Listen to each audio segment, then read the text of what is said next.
Good evening, everyone. How are we? Today is the last day of April. We're all good. God has kept us all up till this day. In spite of everything, we need to be grateful. I see some of my friends on. I see Ify, Florence, so good to see you. I see a lot of people. I see Praise Fowowe also. So I know we have a lot to learn. We're going to just go right into it. Let me add our guest.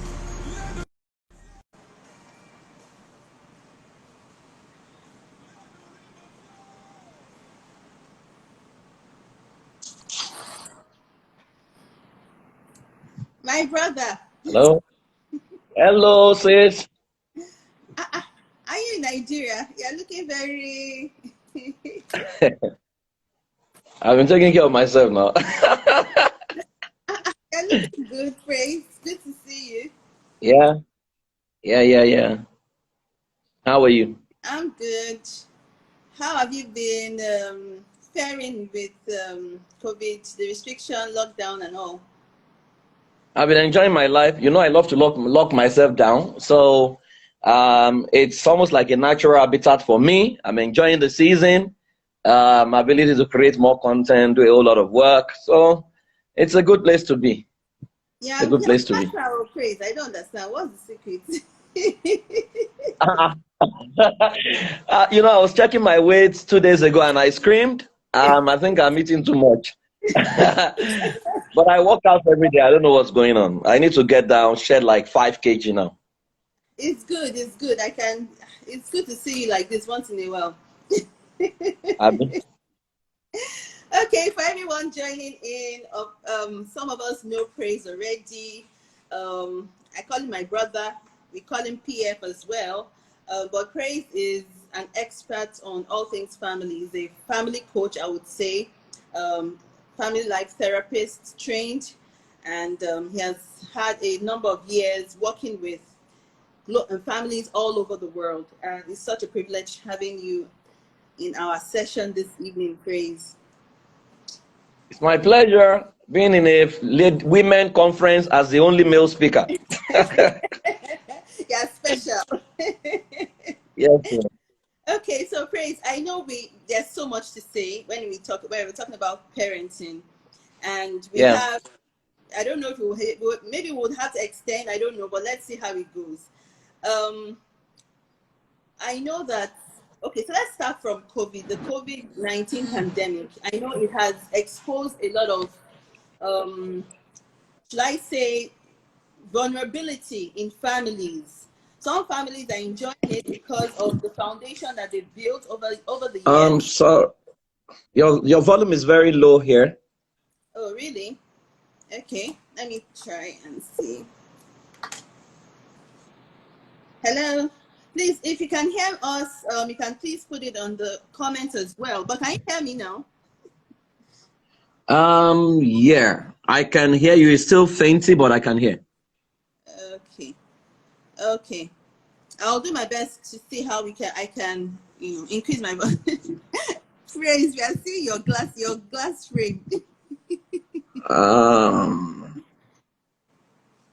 But can you hear me? Okay. If you can hear us, please just write a comment so we know that the volume is good. All right. So Praise is going to join in. Please, if you have questions, please you can put your questions in the comments and we can treat them as well. We're going to allow. Okay. I see a lot of my friends in the house. Thanks for joining in. Okay.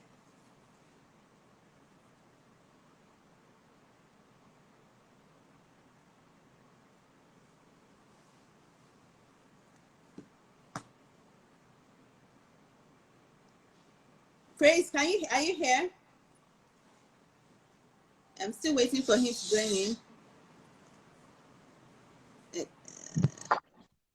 Okay. Yeah. Can you hear me? I think I can hear you. Yeah, it's very clear now. All right.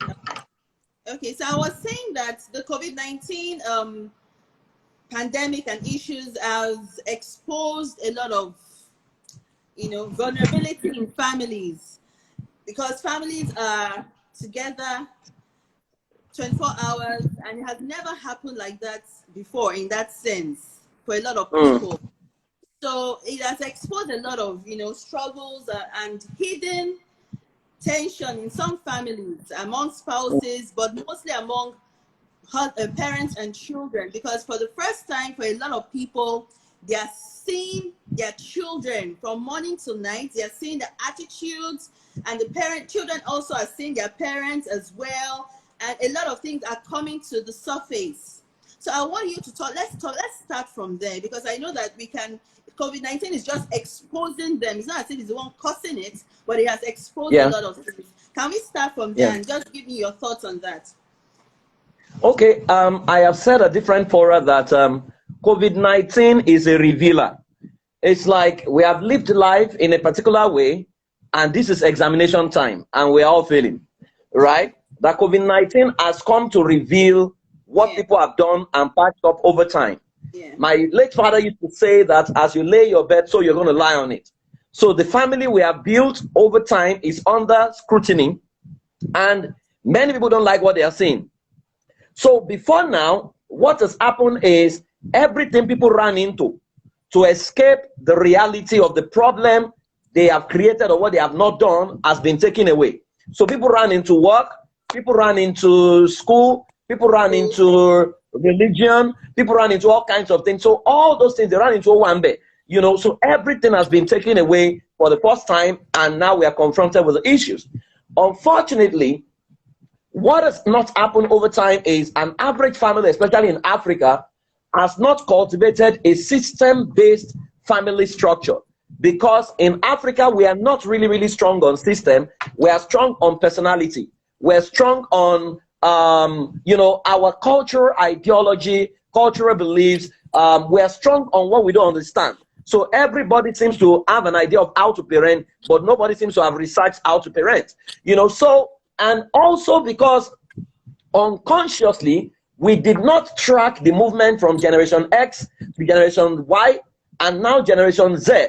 So a lot of parents are confused about this generation called Generation Z, which is a generation that you cannot just slap things on them. They want to be carried along. They want to know what is happening. You can't just slap it on them, right? So all our lack of study on the concept of system-based parenting, systems-based family life is what is being brought to fore for the first time. And it's almost as if, I manage a lot of child counseling lines, and I can tell you from data that lots of people are calling us to say they want to go back to work.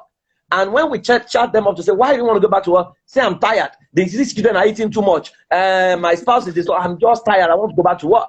Then I ask, is it that you want to go back to work, or you want to escape because you don't like what you're seeing? And the truth is they want to escape what they're seeing. So basically, what has happened is COVID-19 has revealed, and I think it's a good place to be because it's an opportunity for everybody to press the reset button to get proper feedback. It's a good time to do what we call open day, for example, wherein you call a family meeting and you ask everyone to say what they feel about you, and they must not be afraid to say whatever they want to say. The rule is nobody gets angry. Number two, nobody gets angry. Number two, nobody must be defensive. Number three, whatever I said must not be used against them. And number four, if what is said is significant to any member of your family, you must change it. Now, if you do that meeting, you will be shocked at what people will have to say about you as a husband, about you as a wife, about you as a child, and it's a good feedback for us because it now puts us in a place where we can begin more intelligently and come together to agree on the terms of living together as the family, because it has to be agreed on, and we can now create all the system we need to build on rule the future. That's what I think is happening. Okay, but so you said system-based parenting, right? And so you also say, okay, let's use the open day that you mentioned now. You are saying everybody, both children and parents, come together. Let's talk about your flaws, your strengths, what I like about you, what I like about But is it as easy as as it sounds? Because it means that, you know, I think that children can be more vulnerable because, you know, they are children. But adults, it's not easy for adults to be vulnerable, to hear what children don't like about us, or hear what a spouse is saying about us. So, Well, you see, we are not qualified to correct people when we are not willing to take feedback. yeah. The mistake adults make oftentimes is to treat the child as if the child is the only one with problem. We beat the children. But I say to people who beat children that what you are beating in your child, your husband, your wife is doing the same thing. You are not beating them. Is it only the child that deserves beating? Right? So we beat children because we were beaten. And that's why we shout on children, because we don't want them to turn out badly. But question is, have we turned out badly? Because children, I mean, parenting is discipleship. Discipleship does not start with even instruction. Discipleship starts with modeling.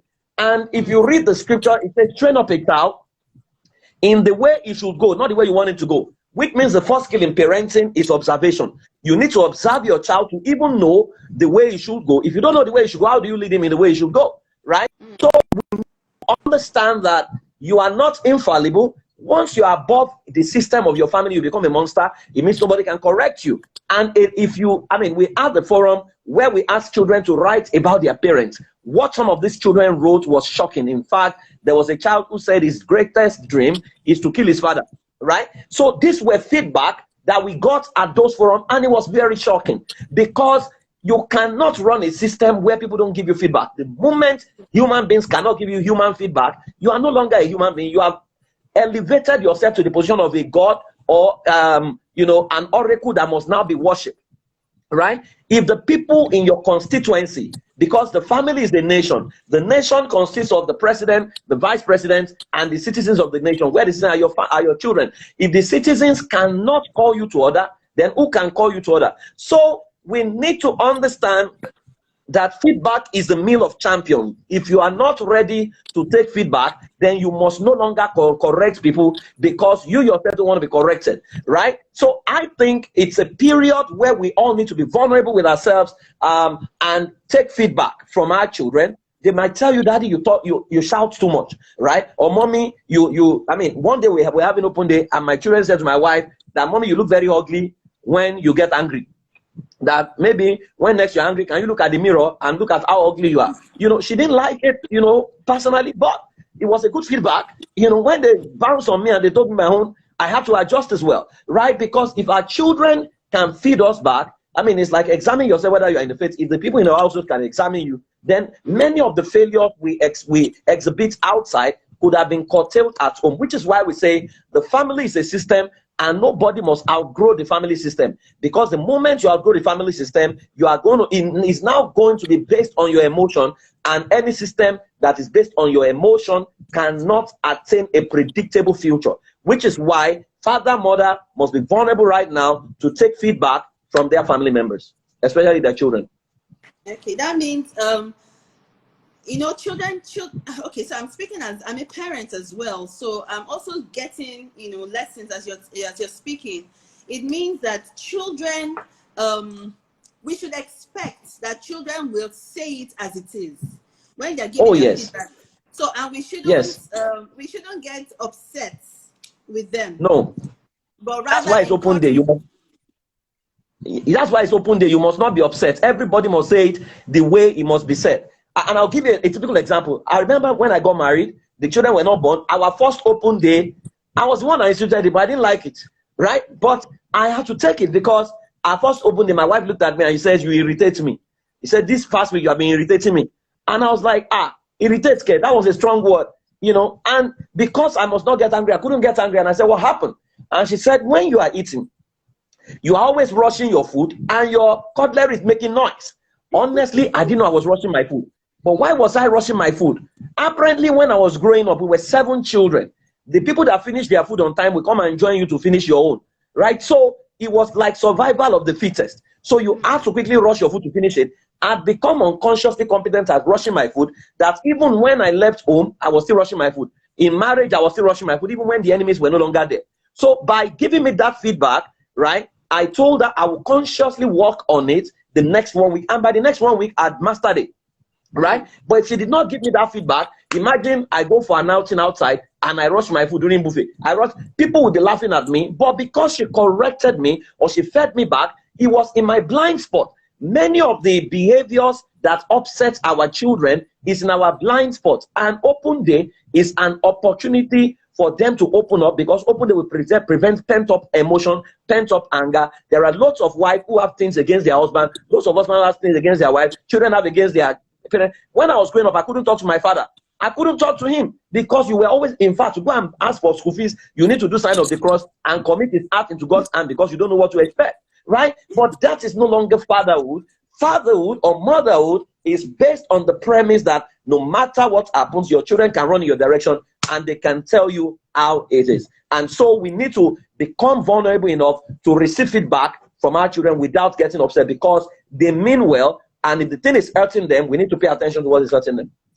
You know what, PF, I think one thing that helped or is helping me or has helped me over the years is I learned early as a parent that it's okay to also be vulnerable about our challenges with our children. You know, so Yeah. growing up early in our marriage, as Christians, especially as pastors, we, you know, that concept of we are walking in faith, everything is okay. But I realize that that is like a warped perspective for them. Yeah. So there are times when I'm praying, we are believing God for something, we're trusting God for something. We let them know that, okay, you know what, this is what we're believing God for. We are praying about it. It's not as if we have it right now. So they see the journey that we have, the journey of faith as well. They also know that there are times that I'm not perfect. So I think being vulnerable to receive feedback and also being vulnerable to also share some of our struggles with them. These children understand more than we think. Absolutely. Absolutely. Children have emotions, and a lot of parents think that they need to file away their challenges from their children. It's not correct. There's a school of thought that says your children don't have to know. But children have emotions they can understand. So, for example, everybody has been home. You have not gone to work as a parent. You need to be able to communicate clearly to say, guys, you know, money is no longer coming the way it is, right? We trust God. Let us begin to pray that new opportunities, because some parents are going to lose their jobs. You need to prepare your family ahead of time, right? So they want to know, why can't we eat whatever we want to eat? We don't know when this thing is going to be lifted. So we need to manage what we have right now. They understand. In fact, if you bring it to the fore and bring it to the family meeting and you talk to them about it, they will even be the ones suggesting, recommending what you need to do. And please, parents need to understand that there are skills you need post-COVID is in a lot of your children already, especially if you have teenagers. They are the ones who own this new future that we're getting into. So the skills you need to sustain your family is in a lot of your children. And if you don't engage them, you can't even develop it, let alone benefiting from it. So we need to understand that your children have emotions. They are human beings. They have feelings. They cry. They understand what is going on. So there is no point hiding things from them, hoping that, because if you leave children to live as if there are no challenges in life, which is why a lot of the Generation Z are breaking down with depression, because their parents have lived a life that makes them feel everything is smooth. So the first experience with a challenge, they fall like a pack of cards because it's not in their, they are not used to being real. So yes, end of faith. But you see, I always tell people that before you can apply faith, at least you must see something with your sight, right? Faith is to move mountain, but you must first see the mountain, that the mountain exists. But to deny that the mountain doesn't exist, then what are you faithing? Your children can't see anything. So you are very, very correct in the sense that we need to be vulnerable for children to know what we are going through, so that they are, I mean, sometimes when you snap, they understand, oh, mom is going through a lot of pressure this season, you know, and we can excuse mom, than for them not to know what is happening. You are just throwing your face, throwing tantrums, and they are confused. They would think you are wicked, right? But that's not what we want to communicate. So that's why you need to carry them along. Okay. PF, you know what? I know that there are different categories of parents watching. You know, so we have some parents that are new parents, some parents that have young children, and some parents that have teenagers. So bearing this category of parents in mind, can you give us, you know, so maybe I don't know if you're going to go back to that system-based parenting. How can you give us like 3 tips on the basic tips on raising our children, depending on whatever category of ages that they're in? Okay, so in raising a child, number one, you need to understand what parenting is. Parenting is from the word bring forth. So a parent is not a sperm donor or someone who can conceive.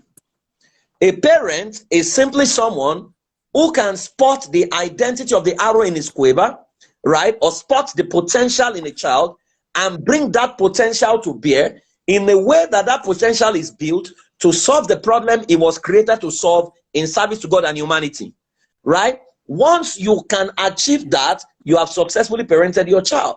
Now, you, however, need to understand that, like I said, the first skill in parenting is observation. You must be able to observe the potential in your child without misinterpreting their potential. So, for example, children come in 4 packages. Every family has an intimidating child, a creative child, a dependable child, a systematic child. An intimidating child, every home has an intimidating child, a creative child, a dependable child, and a systematic child. An intimidating child is a natural leader. Everything you ask him to do, he will take you up. You can't command him because he also wants to command. You can't win him in argument because argument is his favorite meal, right? So when he begins to argue with you, it's not because he's disrespectful. That's a natural leader in him. But what parents who don't understand, what they do is they judge that child, they label him, they call him all kinds of things. So for example, if you say stand up, he's not just going to stand up. He may sit down. And you say stand up, you know, and you begin to raise your voice. If you eventually slap him to stand up, he's wondering, why are you beating me? But you don't beat him without asking, is there anything going through your mind? Because he might be absent-minded, right? But you have the creative child. The creative child loves people. They love gadgets. They are very creative. They are very colorful. The problem he has is he's always looking for shoe and socks. His room is always untidy, right? So when you tell him to do something, he can forget, right? But you would think that it's just this intentionally flout the order. He doesn't even remember the order, the instruction, right? He's a child that if you ask him on Friday, do you have homework? He will tell you, Mommy, I don't have homework. On Monday, when you are taking him to school, he begins to cry. Why are you crying, Mrs. La? Why will you beat me? Why? I have my homework. But you say you don't have homework because when he was coming home on Friday, all that was on his brain is the game and play is going to play. So when you ask him, did you have homework? He has convinced himself that there's no homework, right? That he now remember there was homework on Monday. So when you now call him, you are a liar. No, he's not lying, right? It's completely forgot, right? So that's the creative child. But you have the dependable child. The dependable child is slow and steady. That's the child that knows the solution, but he never raises his hand. He's always slow at starting anything, but when he starts, you can be sure he's going to finish. So a lot of parents will look at that child and say, why are you this slow? Why are you not? Don't compare him. That's who he is. It takes his time because he never verbalizes what he wants to do. Most of his thinking is within him. But you have the systematic child. The systematic child is the perfectionist. That's the child who reports everybody. If you want to plan a surprise and you say, don't tell mommy, he's coming to tell you, right? Because he believes in fair play. He believes in equality, right? So that child, for example, is the one who talks about my space, my cup, my mommy, my daddy, my thing, my this, my that, right? He doesn't want to share anything with anybody, right? So if you don't understand, and now imagine you now have these 4 children, the way you discipline them is going to be different. The way you correct them is going to be different. There are children you can't shout on. You may be able to shout on intimidating honor and get away, but if you shout on dependable child, he's going to withdraw because he's already an introverted child, right? So when you understand this, you will now observe to say, what is my child exhibiting, right? When you understand what your child is exhibiting, you will now begin to interpret and begin to guide them. However, there are 4 quadrants in parenting that every parent needs to understand, right? Once you understand that, you are as good as made. Number 1 is the seed owner. The seed owner is God, right? God is the one who gives a child. Every child is a solution to a problem. Yes. Can you repeat that? I didn't get that part. That first part you said. The seed owner. The seed owner is the 4th quadrant. Seed owner, the owner of the seed. That is God, right? So you need to understand that every time humanity begins to complain about anything, God interprets it as a prayer, and God sends a solution by planting a child in a family. Now, if you don't know God and the way God works, you are going to stifle the potential of your child, because a shark cannot outgrow the aquarium. So let me give you an example. When I tell parents, I ask them, what kind of children do you want to raise? They tell me, I want to raise a godly child. I now ask them, can you give me the attributes of a godly child? They will tell you a godly child is humble, he never argues with his parents, is this, is that, is holy, is... So I now ask them, a godly child is a child who looks like God, right? So can you list the attributes of God? When you ask them to list the attributes of God, they will tell you God is a creator, God is omnipresent, God is omnipotent, God is love, God is sovereign. Then I ask them, why is omnipotence, omnipresent, not showing up in your child's attributes? They say, well, a child cannot be omnipresent. Then I ask them, is there any child who has created any product on this planet that is present everywhere? Then they remember that Coca-Cola is present everywhere. Coca-Cola is omnipresent. They remember that Microsoft is omnipresent. Facebook is omnipresent. Now, by not believing that your child can innovate something that can go around the world, you can stifle his potential. So the seed owner is God. You need to engage God to understand the potential of your child. Number two is the seed handler. Now, the seed handler is you. The biggest problem parents are having with raising their children is they are using a template that has not produced the best version of them. An average African adult is battling with low self-esteem and insecurity because what our parents call discipline was domestication. They domesticated us, but we thought discipline is teach you very well. We even said it. In our days, we begin to say all those things that did not produce the best version of us, right? So we begin to pride and revel in them, and we begin to say our generation is disciplined. We were well disciplined. What does discipline mean? A disciplined generation will produce a disciplined society. The moment your society is not disciplined, then you were not disciplined. You were domesticated. The domestication and discipline has 20 similarities and 20 differences. I can't get into them, but a lot of us were domesticated, which is why we don't even know who we are. We are still finding ourselves, right? And that is the template we are trying to use to train a child. So many of us cannot stand the truth about our children, cannot stand the feedback about our children. Many of us don't even know how to play with children because play was taken away from us, right? It was taken away from us. So the way our parents raised us, we are trying to raise our children that way. So we don't know the difference between expected behavior and bad behavior. So when a 5-year-old spills water, that's expected behavior. But you beat him, so you beat a child for being a child because you don't know the difference between expected behavior and bad behavior, right? So the problem of we need to slow down, no, because we need to get. And that's what I'm saying. Slow down. We want to hear you. So you don't know the difference between expected behavior and bad behavior. So you are going to damage your child in the name of trying to correct him. Now, discipline, the best way to understand discipline is this. You have a seed. When you plant a seed, there is what is called the weed. Weed is unwanted plant, right? When you notice the weed, what do you attack? The weed or the plant? You attack the weed, but you attack the weed carefully because if you don't carefully plunk out the weed, you can pull out the plant. Now, many of us, our child is the plant. His bad behavior is the weed, right? But instead of attacking the behavior, we attack the child. And that's why a lot of children have low self-esteem already, right? So you need to heal.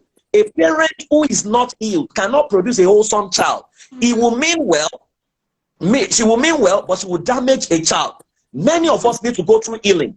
The trauma and the pain from our past is still affecting us, and that's what we're using to raise a child. So we need to calm down and get to that level where we need to admit that our parents badly raised us. They killed us, they messed us up, and we need to properly heal. Now, when you properly heal as a seed handler, then you will now create what we call a perceptual code. A perceptual code is a general description of the children in your custody. What that means is, if you say for your family, for example, our perceptual code is our children are royalties, or if you choose, our children are diplomats, right? When you choose that perceptual code, everything you now do will be built around it. So when your child does what you don't like, the question you are asking is, how do we correct a royalty?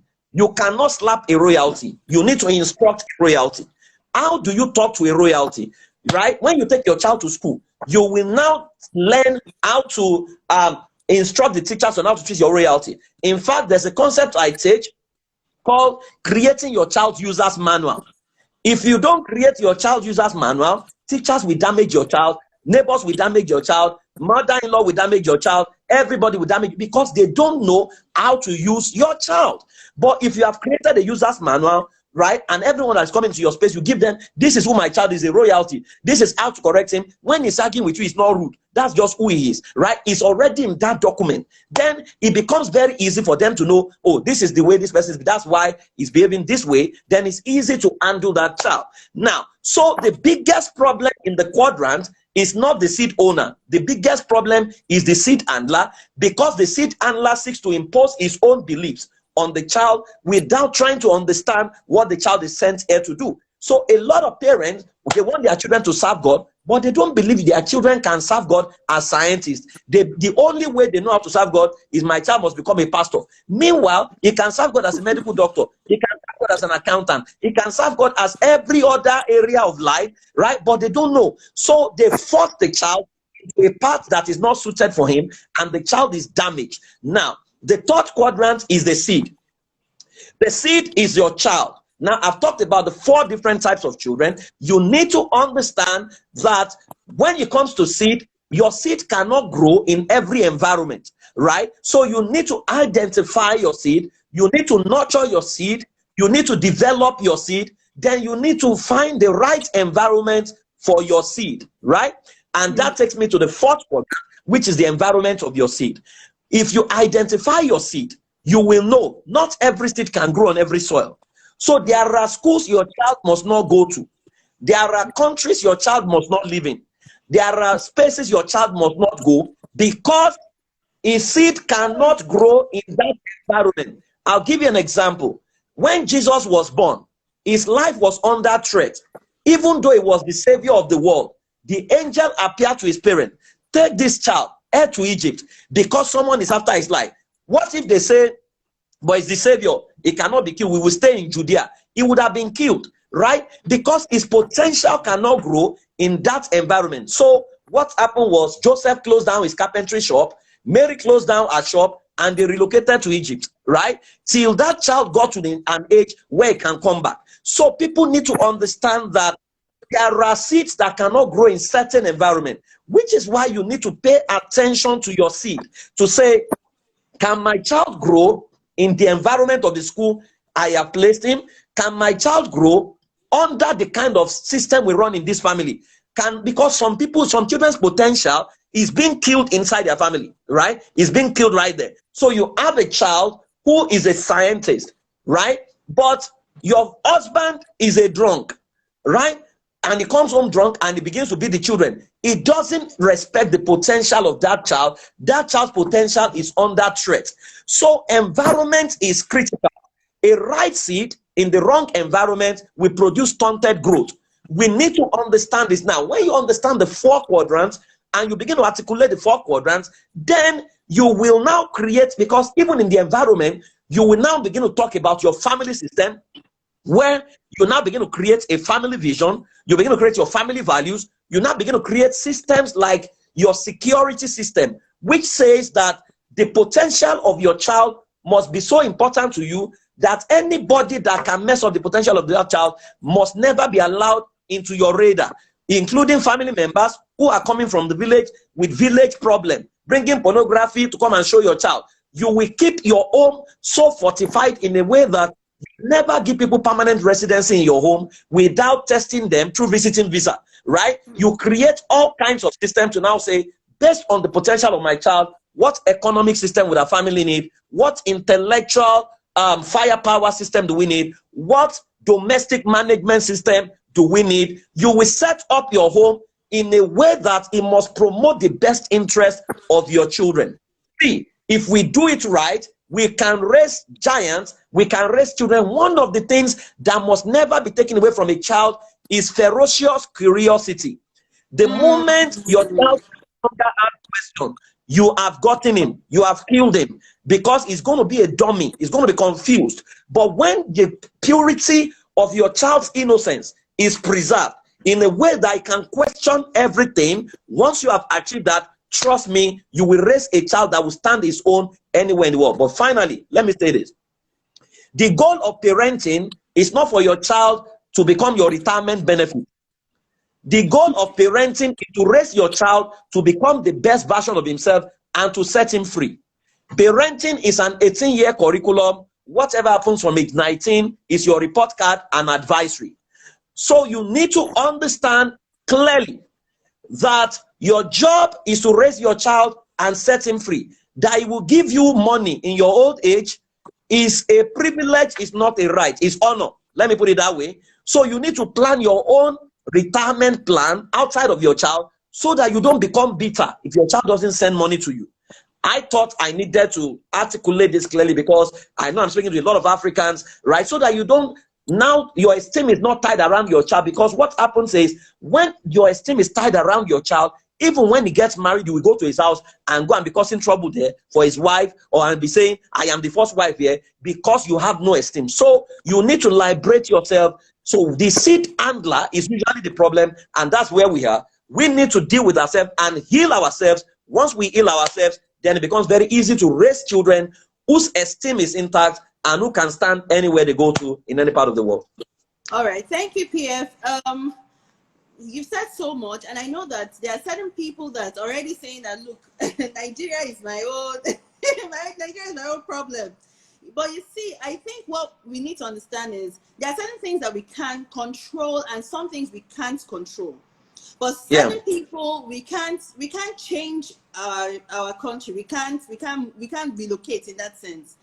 I remember that for me in particular, one thing that helped me from childhood, and which I've also translated to our own children, is you may not have all the things you want to change. You may not be able to travel or whatever at this point, but you can expose your children, our children, to other countries or other mindsets, to a certain mindset. The kind of books they read. So you can, we can give our children books while still in Nigeria. They can read books that change their mentality. They are not thinking like Africans. They're not seeing things like Africans in that sense. I'm not saying that it's wrong to be an African, but there's a way you can deliberately expose the mindset of our children based on what they read, what they watch, and the kind of culture that we have in our homes. Is that right as well? Let me say that relocation is not even leaving Nigeria. I have seen many Nigerians who have relocated abroad, but they are still Nigerian. There are Nigerians living in Oshodi, in Canada. Nigerians who are still having mentality of Mushin in Oklahoma. So it's not even about physical relocation as much as mental relocation, right? That you can be a first world person in a third world environment, and you can be a third world person in a first world environment. The environment may not change, it's about paradigm shift. Once your mindset changes, everything changes, which is why you are very correct when you say that you can bring a first world culture into your family and never settle for less. That we are not going to be limited by the environment in here. It's not everyone in America that is doing well. It's not everyone that in Nigeria that is doing badly. It's about the values, which is why post-COVID, the next movement of family must become tribal agenda. We need to move from families to tribe, where you now have your tribal ideology. You now have what we call the legends of your tribe, which means your family now becomes a clear solution to the problem of the world. Joseph had a family. Abraham had a family. The family had become the nation called Israel. When Abraham said God told him he's going to become the father of all nations, we were not there, but we believed it, right? If you go to Greece, you will hear the legends of the Greeks, right? Greek people, the same way you can create the legend for your family and say this family is set up to solve specific problem. This is the way the children from this family will think. right? You can do that, right, in a way that when your children go out, there are things they will not be able to do. You have, why can't you do it? Oh, because this is my tribe, this is what I believe, this is what we believe, and this is why we can't do this, right? So it's more about paradigm relocation as less than physical relocation. Not everybody can travel, right? But you can relocate your paradigm. The world is not a global village, right? You can set your family structure in a way. So, for example, I tell people that I never sat my son down to tell him that when you finish eating, you wash your plate. I had never told him that it is women who cook. No, my son met me doing it. So it naturally, as that when you finish eating, you wash your plate. So he started washing his plate.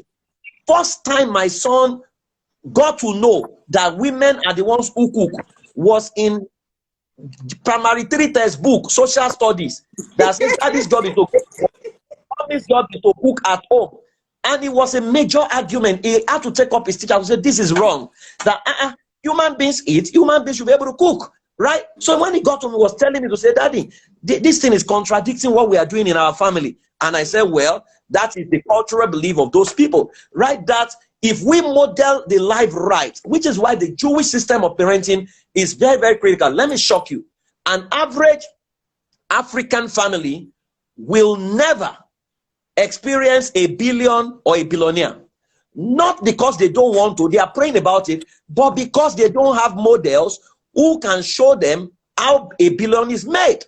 But the Jews, once you are a child, they have a 14-year training system for every child that positions you to be a mentee to a successful person, right? So which means success is transferable, but our success is not built on systems here. Even the billionaires, you don't know how they made their billions. So it becomes very difficult to replicate success. So every generation begins to start from scratch to begin to look for how to prosper, how to make it, and blah, blah, blah, blah, blah. But if you create a palace protocol around your house, there's a way you can raise your children as royalty. So if you say, I'm raising royalty, then your family, your home must be a palace. And it doesn't matter how big your family is, you can create excellence within a small space and say, this is a palace, right? So our royalties are coming home. This is how to treat them. This is how to handle them. This is what to do. This is what we not do. But yourself and your husband are the critical factor here, right? Wherein you agree on the kind of family you want to build, the kind of children you want to raise, and the two of you will agree to make it work. Because problem comes when one person begins to sabotage what we have agreed to do, because the person knows he cannot be beaten, he cannot be chased out, right? So if we don't sabotage what we have agreed to do, trust me, Africa can begin to raise giants who anywhere they find themselves, they will stand their own in any nation of the world. All right. Pierre, that means I hope everybody is hearing and you can hear properly. That means, like you said, the most important quadrant is the handler, that's us as parents. Absolutely. Yeah, because it's so amazing that we are proficient in developing our careers, our jobs. We go on courses, we develop ourselves, but parenting is often left to the side, because from everything you've said, we as parents we have to develop, we have to learn as parents. We can't. Because if not for this forum, I know I've attended some of your meetings and courses and programs as well. If we are not deliberate and intentional about it, we will keep staying where we are. So it's important that as parents, we see parenting as a core part of us. It's not just a side. It's not just one of, it's just there. It's as important as our careers, it's as important as our ministry. In the way I would, many of us, we have calendar, we put a meeting date on our calendar, but we don't do that when it comes to our children.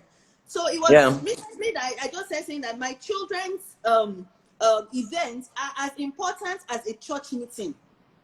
Oh yes. In fact, it's more important than church meeting. Exactly. It's more important than church, because the church you want to say, many years ago, when my itinerary began to increase, I had to go and quickly meet my mentor.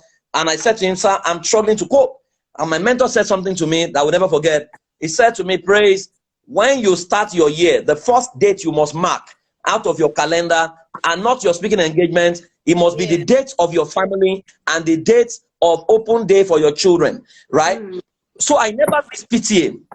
I never delegate open day. I have to go by myself, right? The Yeah. most important day life of my children, I must show up no matter what it's going to take, right? So when we begin to prioritize, you know, I mean, I was a pastor's kid. My father was an Anglican priest, and I knew how our life was messed up because he prioritized church. And in a way that after a while, people began to abuse him to say, you cannot save your children, but you are trying to save other people. You know, we'll need to understand that the first ministry is the ministry from home, right? That whatever, you can't be exporting what has not worked at home, right? So you need to understand that you must be a father. You can't be a pastor at home. No, your children don't need pastor. They need a father. They need someone they can call father, who can give esteem to them, someone who can play with them, someone who is, you know, everybody worships you outside, but they need to be your friend at home. So which is why there is a school of thought that says your children cannot be your friend. Is a wrong paradigm. Your children can be your friend. They must be your friend, right? Because once your child begins to get into teenage years, teenagers don't talk to adults, they talk to their best friend. And if you are one of their best friend, they will begin to teach you, which is why you cannot be a child's teacher without first of all becoming their student. You must find something for them to teach you, like dance step, right? Let them teach you the latest dance step. You know, those are things that make and your children must always know that my parents are always in my corner. Let me say this carefully. You see, there is nothing that stops your child from being your child, which was what the Bible showed with the parable of the lost son, which we call the prodigal son. The father never called him prodigal son, where the ones who called him prodigal. When he came back, the father did not ask him, where did you go? The father said immediately, change his garment to say he's not a servant, make him a son again. See, the Prince Charles, Prince Harry, Prince Edward are British royalty. If Prince Edward spoke today, right, it doesn't stop being a royalty. If Prince Edward impregnates 5 women, it doesn't stop being a royalty. Queen will want him more and say royalty don't be able to, but it doesn't stop being a royalty. So we must not equate our children to their behavior. Your child is not his behavior. Save your child, reject the behavior. And that's something parents must learn, right? To say that Savior, it will look like are you spoiling? You are not spoiling your child. The sanctity and the spirit of your child must not be compromised. His humanity must not be compromised. So even if the whole world is not there, say your child, you know the aspect of your child that nobody else knows.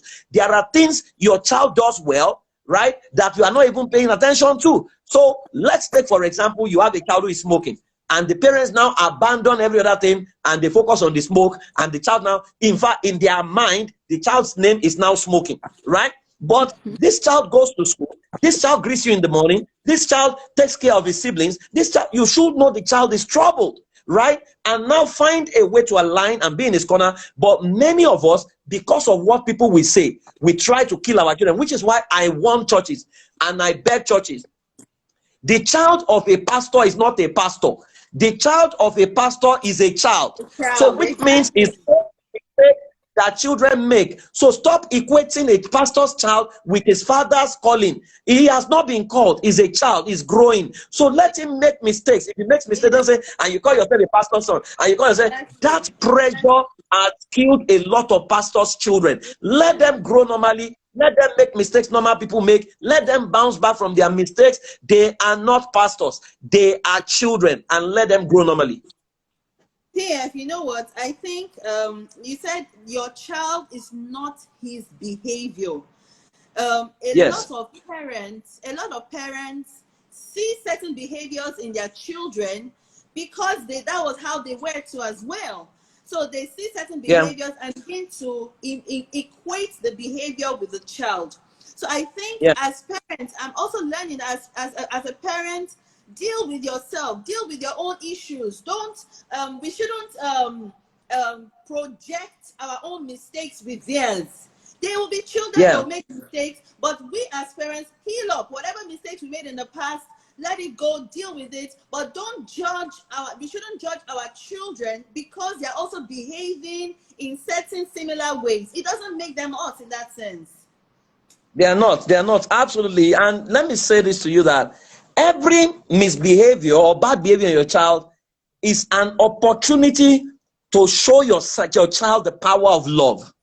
right? It's an opportunity to show your child the power of love. Your child knows you are going to get angry. You don't have to now kill him, right? It's an opportunity to show him. So you have caught your child with something you don't approve of. What they should get is a slap. No, don't slap your child. Bend down with if you say your child is a royalty, seek to know what was going on in his mind. Every misbehavior can be traced to two things. One, a non-discovery of self. Two, a non-remembrance of self. If your child doesn't know who he is, he's going to mess up. If your child forgets who he is, he's going to mess up. So if your child has told a lie, he's not a liar. He has told it. If you say your child is a liar, it means he has no capacity to tell the truth, which is not correct. Your child has told a lie. The first question you must ask is, what is the psychology of lie? The psychology of lie is very simple. That if I don't trust your ability to assimilate the truth about me, I'm going to lie to you. But if you have created an enabling environment where you can take everything in about me, then I can talk to you. I'll give an example. A mother said to me that, that daughter came to see her, and the daughter asked a question. I said, Mommy, I went to school yesterday, and one of my friends, she's a Christian, but I saw her kiss a guy. Mommy, what do you think? And the mother stood on and said, yeah. Child of the devil, don't let this child, don't even go near, don't go near. But guess what? The child wanted to talk to the mother about herself, but she was testing the water to be sure that her mother has the capacity to say that she's already having a boyfriend and she's having a crush. But she knew immediately that the woman does not have the capacity. So when parents will say to children, come and talk to me, can you take the truth about your children? Can you take the truth about your child? If you find your child doing pornography today, what will be your response? What will be your response? So you see many people run away, they will beat the child, and run from pillar to post. Then your child can never tell you the truth. They will now go and call one prophet. Hey, come and do deliverance for this child. So agitation gets people into deeper issues, and everybody assumes that the person you are taking your child to doesn't have a problem of his own, right? So we need to understand that whenever you spot what is wrong, it's not a time to shout or scream. It's a time to calm down and beam your searchlight and begin to find out what is going on here. What is this child dealing with? Because if you find out the vacuum in his life and you help him fill that vacuum, that behavior will leave him. It was a learned behavior, was not born with it. Once you understand that, then he can unlearn it and it can be a win-win. Your child must have memories of you living with you, right? Because when your child leaves your house, what they leave are memories. So when you see Solomon writes the book of Proverbs, he was talking about moments with his father. So there are lessons you want to teach your child. Find a poolside, go and teach it. Take them to the poolside, teach it, right? You know what you are doing, anchoring. Every time they see a pool, they will remember what you have taught. There are lessons you want to teach them. Go on a walk with them. As you are teaching them, every time they walk with their friends, they remember the lesson. You need to pick moments and create experience for your children. When you do it properly, your child cannot go bad, right? Even in the midst of evil people, your child will remember what you have taught. And even if it goes bad, your child will always find his way home because you have sown the right seed and it's incorruptible. He has the capacity to reproduce itself and germinate by itself. PF, before we round up, because of time, so I've spoken to some people in recent times, and there's a lot of pressure on parenting and parents. We put a lot of pressure on ourselves. I think it's okay to make mistakes as parents and laugh over your mistakes, learn from your mistakes, and move on. So I want to ask you, PF, in your journey of parenting as a parent, have you made mistakes before as a parent? Oh yes. In fact, my children would tell you that I'm one person who apologizes a lot to them, because now I have a bit of mastery.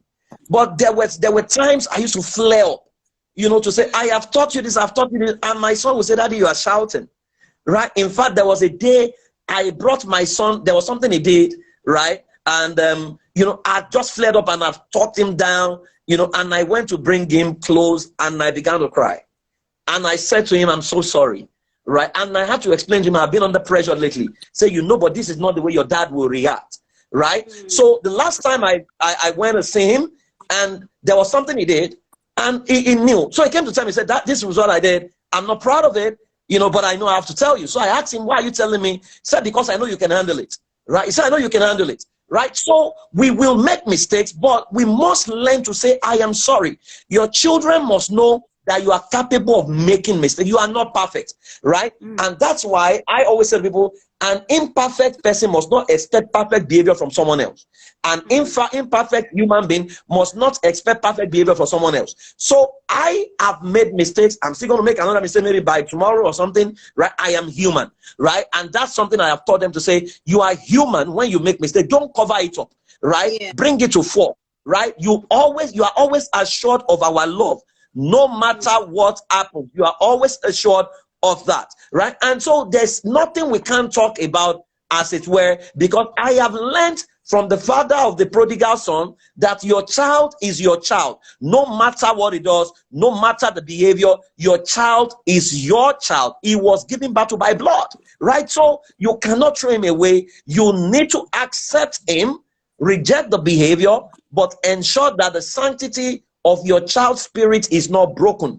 As long as his spirit is not broken, he will always bounce back. And so consistently, when I make mistakes, we talk about, if I tell them some of the mistakes I made growing up, some of the mistakes I've made we talk about it, and we will gist about it and say, oh, so daddy, what were you thinking, right? So daddy, you don't have the right to tell us to do this. I said, well, do you want to repeat my mistake, right? and we talk about it. So when we make mistakes, we must, especially if you shout on your child, right, you must apologize to them. In fact, some of you are listening to me right now. You need to go back home and apologize to your children for the way you have thrown tantrums. If sometimes what your child has done is not commensurate with the punishment you have given him, right? And it's because you did not understand that you are transferring the aggression from your place of work or from Nigerian situation or from the environment on your child, right? And when that is done, you need to apologize to your children and promise them that henceforth you will no longer get angry, because when you want to beat a child, because there are two schools of thought, you beat a child, you not beat a child, I'm not in any. But I always say to people, never beat a child, number one, for what you have not taught him. Number two, never beat a child without giving him chance to assimilate what you have taught him. Number three, never beat a child when there is no proof that beating can solve that problem. Four, never beat a child when there is another alternative disciplinary measure to that behavior other than beating. Five, never beat a child when you have not agreed prior to the time the offense is committed, the disciplinary measure for that offense. Six, never beat a child when you are angry because you are going to damage the right? So when you put all this together, you will realize that you may not have a need to beat a child. You want to correct a behavior, not to damage the child. If I can say to you, oh, Bimbo, please, you know I love you and I care about you. Would you kindly move from where you are to where you should be? And you know, I will take a selfie with you if you do this. If you move, I have corrected that behavior. Right? We always think when we shout is when we can correct a behavior. We don't need to shout to correct a behavior. You can actually communicate your child into whatever state you want him to be. PF, thank you so much. My pleasure. My pleasure. Time has gone. I'd like to implore everyone to rewatch this video, rewatch this chat. There's so many lessons to pick up. PF, thank you, my brother. Yeah, I can also say to them that they can take a free course on handling an erring child on my website. So if you go to praisefowwe.com, there's a free course there, handling an erring child. We gave it for free during COVID period, so every parent can take that. I mean, it will be my giveaway to all of them. Thank you so much, PF. You're always a blessing, like someone just said. We will keep disturbing you. You know, my family will always keep disturbing you. No wahala, no wahala. Everybody. Yeah. Everyone, thanks for joining in. Tomorrow is another day. Excited about tomorrow. Pastor Mildred Okonkwo. We're talking about spirituality and faith and prayers and the likes. God bless you. Keep safe. Keep productive. Bye.